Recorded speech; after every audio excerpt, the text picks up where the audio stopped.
everyone, welcome back to Alice and the Giant Bookshelf. Today I'm going to be doing the Six Tudor Queens book tag.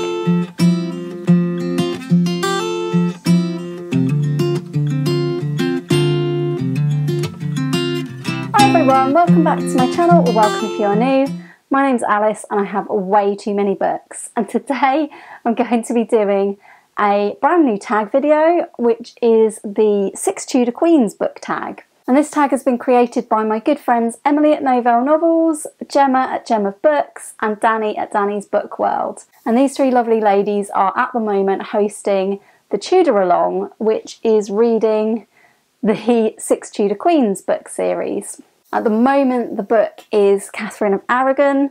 It's still not too late to join in with that, so do check out those three ladies' channels in the description down below, because each book is being read across a 2-month period, so we do have till the end of June to finish Katherine of Aragon. In honour of their Tudor Along, they have created the Six Tudor Queens book tag, which surprisingly enough has 6 prompts, and it also has a bonus prompt. So let's get straight into the questions, and question 1 is Katherine of Aragon, Henry VIII's wife for over 20 years, I think, although I haven't read the book very much yet. And the question about Katherine of Aragon is to choose a book that was your first love.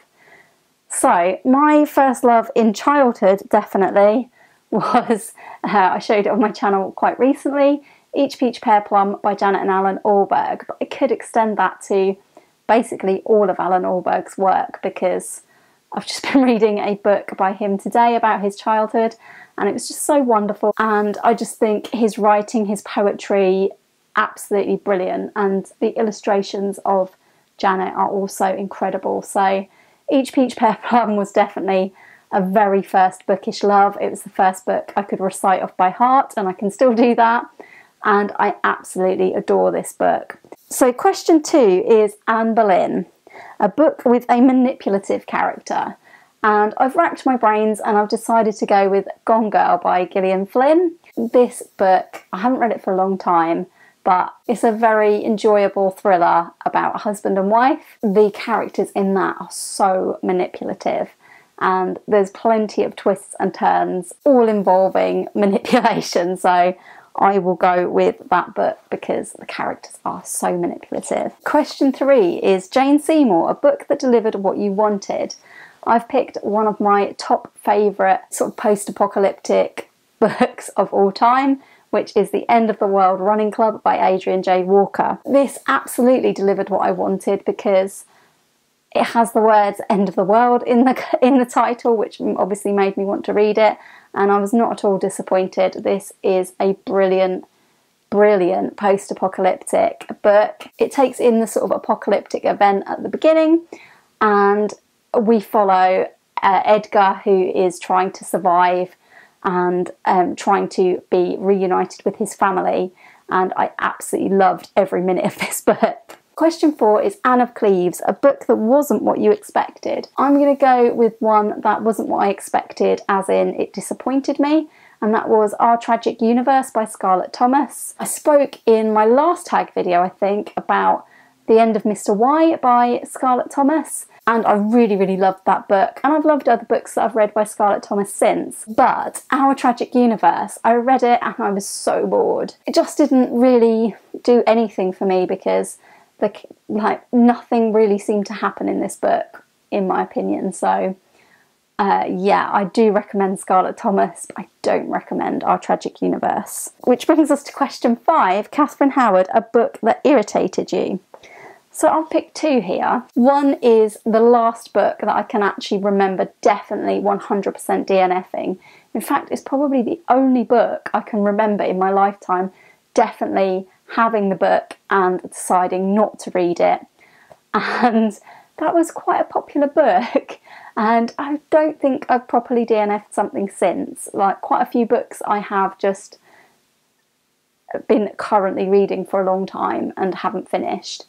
But as a hard DNF, Life of Pi by Yann Martel. I just really liked the idea of this book, but I could not get into it at all, and I have never felt any interest towards it ever again. they've made films, they've made musicals. No, I'm sticking with my DNF. And the other one, in case a DNF doesn't count, another book that irritated me was The Riddle of the Sands by Erskine Childers. This I got in like a classic crime book set of all different famous crime fiction books. And this book just has so little interest to it for me. It mainly seemed to be about like boats and sandbanks, and it was just so boring for a mystery, so no. Probably should have DNF'd that as well.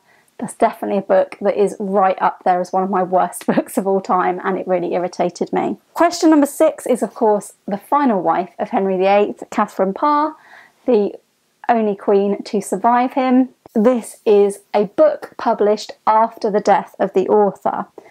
So, if you've been watching for a little while, you will know that I haven't really had a very good record with posthumous books lately. I recently read a John Steinbeck book that was published after his death, which was his interpretation of King Arthur and the Knights of the Round Table. I did not like that at all. I also recently read Those Bones Are Not My Child by Tony K. Bambara, and although I felt that this was a really good book, I did feel that it could have been edited more, and I did feel that that was a problem with it being published posthumously. So I don't have a good record with posthumously published books. However, 2 really good books that I love that were posthumously published. One is one of my top favourite Jane Austen books, probably my favourite, which is Persuasion. This was published after Jane Austen's death. I just think this is probably the best romance that Jane Austen wrote, and it has just a wonderful, wonderful second half to the book, really, really good, and really got me into Jane Austen. So that is one. And the other that I wanted to mention, because I can't go for a video without mentioning Agatha Christie, is Sleeping Murder by Agatha Christie. This is a Miss Marple case that Agatha Christie actually wrote during the Second World War and saved it back to be published after her death. She also did that with a Poirot book, A Curtain, Poirot's Last Case, but that one ended up being published the year before she died, and Sleeping Murder was published posthumously. This is actually my favourite Miss Marple book. I really, really enjoy this one. It's a great last case for Miss Marple to have. And because Agatha Christie wrote it at the peak of her powers in the 40s, it really is a lot better than some of the books she wrote later that were published earlier. And finally, we have the bonus question, which is Henry VIII, a chunky book that you hated. This question did make me laugh. I have a really bad habit of not reading chunky books that I think I won't be able to commit to, apart from Don Quixote, which I'm still working on. I'm still working on Don Quixote. I don't hate it, I love it, but it's taking me a very long time. So I have a habit of only committing to a really chunky book if I think there's a high chance that I will like it, or there's some special reason why I want to read it. So I don't usually commit to chunky books that I don't like. I had to look through books that I haven't really liked on my Goodreads and look at the ones with the most pages.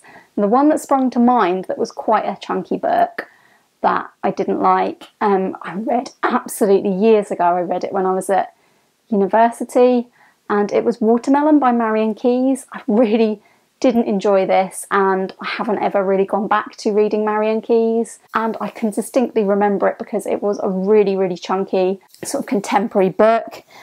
Don't remember loads about it now, but I do remember that I liked it so much that I left it on a train on the way back from, I think it might have been Reading or the Isle of Wight Festival. I left it on a train for someone else to find and enjoy because I hadn't enjoyed it. Can't really remember too much about why I didn't enjoy it. And I think it's only about 544 pages from what I looked up, but I couldn't find a chunkier book that I didn't like. The really chunky books that I've read, I have enjoyed. So that brings me to the end of the Six Tudor Queens book tag. A nice short one today. All that remains is for me to tag some other booktubers. I think Emily Gemma and Dani have all tagged quite a few people. So I am going to tag for this one Lil at Lil's Vintage World because I know she loves the Tudors as well. I'm going to tag Mel at Roaming Through Books because I believe she was also going to read the Tudor Queens books. Thank you very much for watching the Six Tudor Queens book tag today. I hope you've enjoyed it, and please do let me know in the comments down below. Do you like reading about the Tudors? Do you have any answers to these questions? Well, what was a chunky book that you hated? Let me know in the comments down below. I'd love to chat with you there about all things bookish. If you've enjoyed this video today, please do give it a thumbs up. Please consider subscribing if you haven't already. And I hope you will join me again soon for another video all about books here on Alice in the Giant Bookshelf. Bye for now.